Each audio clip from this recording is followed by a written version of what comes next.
Marlène, Marco et Jean-Claude sont heureux de te présenter Qui frappe son prochain. Nous avons deux références bibliques. Deutéronome 27, verset 24 et Genèse 4, versets 3 à 11. Deutéronome 27, verset 24 et Genèse 4, versets 3 à 11. Juste avant d'aborder ce thème, prions. Notre Seigneur et notre Dieu, nous voici en ta présence parce que nous avons fait le choix d'apprendre à te connaître et de marcher dans tes voies. Nous avons fait le choix de faire partie du peuple de Dieu. Et comme Moïse déclara au peuple, aujourd'hui vous êtes devenus le peuple de Dieu. Seigneur, à ce titre, tu nous demandes de vivre en harmonie avec ta parole, alors que le Saint-Esprit continue de nous éclairer, qui nous conduise en toute la vérité, au nom de Jésus pour ta gloire éternelle. Amen. Nous reprenons nos Bibles dans Deutéronome 27, verset 15. La première malédiction était et est encore: maudit soit l'homme qui fait une image taillée, c'est-à-dire une idole. Verset 16. Maudit soit celui qui méprise son père et sa mère. Verset 17. Maudit soit celui qui déplace les bornes de son prochain. Verset 18. Maudit soit celui qui fait égarer un aveugle. Verset 19. Maudit soit celui qui porte atteinte aux droits de l'étranger, de l'orphelin et de la veuve. Verset 20. Maudit soit celui qui couche avec la femme de son père. Verset 21. Maudit soit celui qui couche avec une bête quelconque. Verset 22. Maudit soit celui qui couche avec sa sœur, fille de son père, ou fille de sa mère. Verset 23. Maudit soit celui qui couche avec sa belle-mère. C'est ce que nous avons vu précédemment. Aujourd'hui, nous allons au verset 24. Maudit soit celui qui frappe son prochain en secret. Et tout le peuple dira Amen. Maudit soit celui qui frappe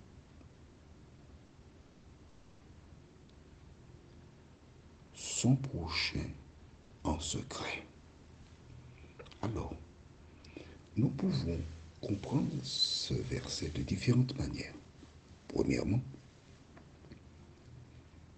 Amélie rencontre Joséphine et elle casse du sucre sur le dos de Pierre. En secret, elle fait quoi?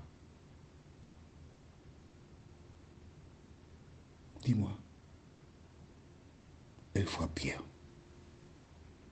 Et Joséphine, qui a entendu ça, les deux commères, elle commente diversement. Et voici l'homme, Pierre, qui n'a rien fait, qui est l'objet d'agression, de mauvais traitements Pourquoi?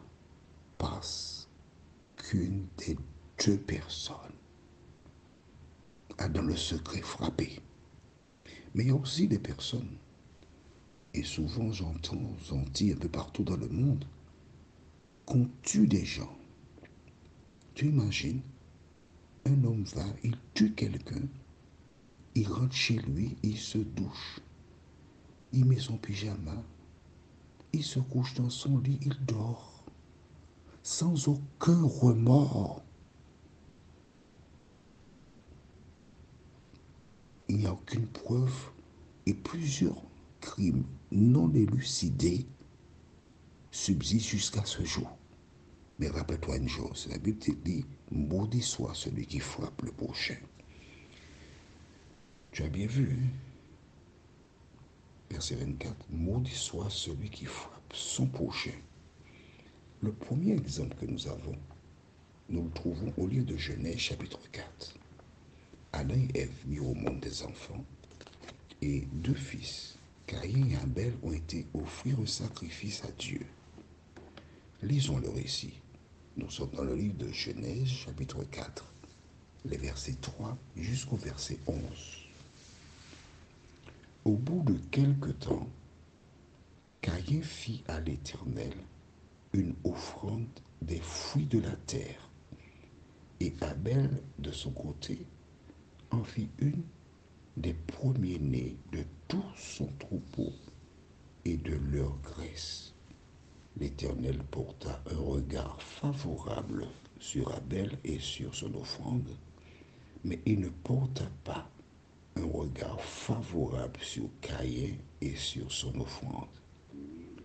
Caïn fut très irrité et son visage fut abattu. Et l'Éternel dit à Caïn, pourquoi es-tu irrité et pourquoi ton visage est-il abattu? Certainement, si tu agis bien, tu relèveras ton visage. Et si tu agis mal, le péché se couche à la porte et ses désirs se portent vers toi, mais toi domine sur lui. Cependant, Caïn adressa la parole à son frère Abel, mais comme ils étaient dans les champs, Caïn se jeta sur son frère Abel et le tua. L'Éternel dit à Caïn, où est ton frère Abel? Il répondit, je ne sais pas. Suis-je le gardien de mon frère? Et Dieu dit, qu'as-tu fait? La voix du sang de ton frère crie de la terre jusqu'à moi. On s'arrête ici. Je relis le verset 10 pour toi. Hein? D'accord. Et Dieu dit, qu'as-tu fait? La voix du sang de ton frère crie de la terre jusqu'à moi. Ah, tu ne savais pas ça.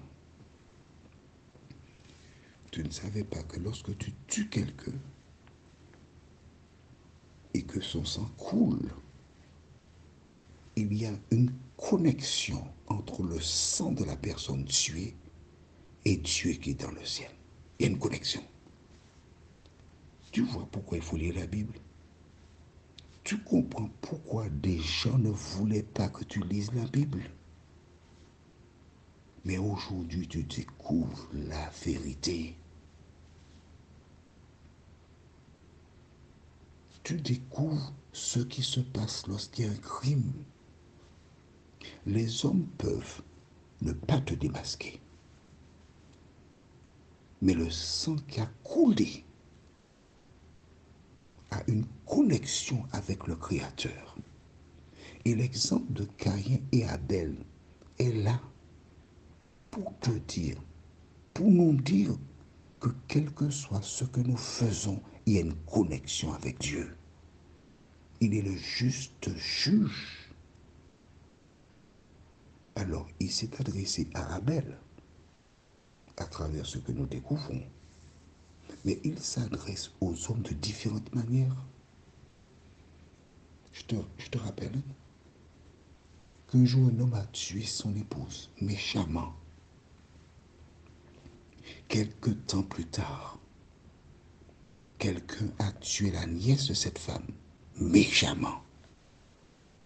Et les membres de la famille de cet homme, ils ont dit, nous payons l'addition.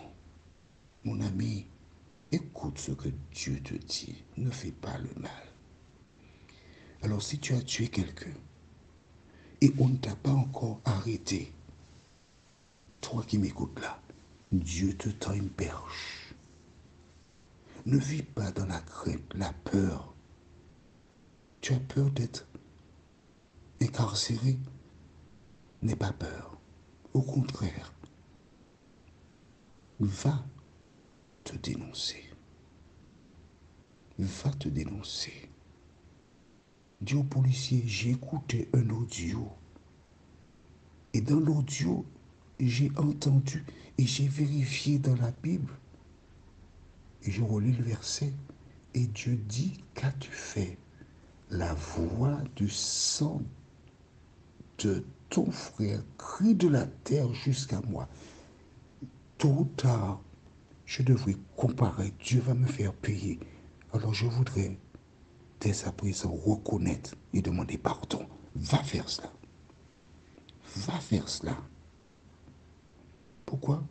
Verset 11.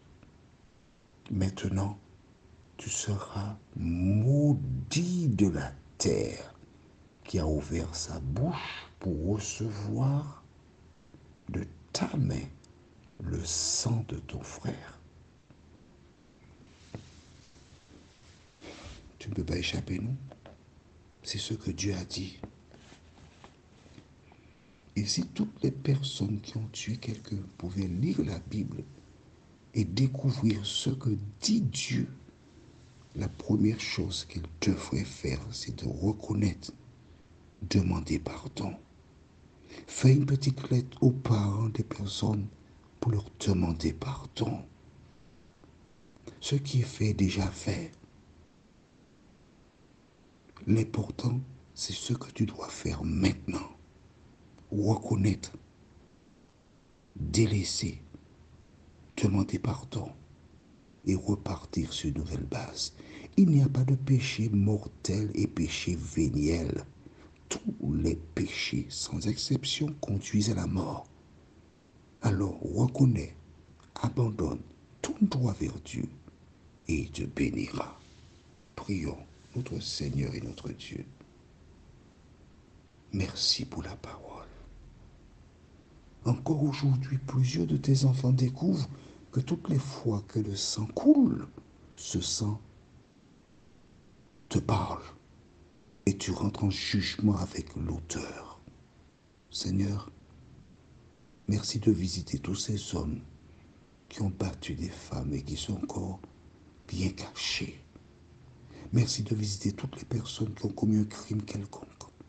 Aide-les à comprendre que leur devoir consiste à se dénoncer, à se rendre à la justice. Fais du bien à tes enfants, nous t'en prions, au nom de Jésus et pour ta gloire éternelle. Amen. Notre prochaine étude sera dans Deutéronome 27, le verset 25. Deutéronome 27, le verset 25. Et Deutéronome 16, verset 19. Tu as déjà les références. Malheur, maudit soit, verset 25, maudit soit celui qui reçoit un présent. Il me tarde de te retrouver.